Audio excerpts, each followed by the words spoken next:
అందరికీ వందనాలు. బూడిద అబ్రహాం యూట్యూబ్ ఛానల్ చూస్తున్న వారికి, ఫాలో అవుతున్న వారందరికీ స్వాగతం, సుస్వాగతం. ఈరోజు యూదులు ఎవరు? ఆదికాండం 29లోన లేయాకు యాకోబుకు పుట్టిన 4వ సంతానము పేరు యూదా అని పేరు పెట్టడం జరిగింది. ఆదికాండం 49, 9-10 వచనాలలోన యూదా గోత్రంలో ఒక రాజు వస్తాడని వాగ్దానం చేయబడింది.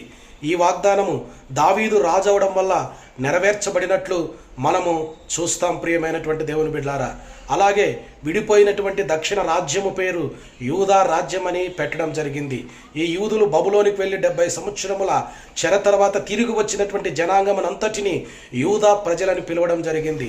కొత్త నిబంధనలోన యేసుక్రీస్తు సహితము యూదా వంశములో జన్మించినట్టు చూస్తాం.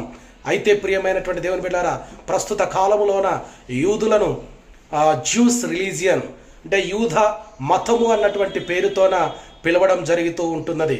కాబట్టి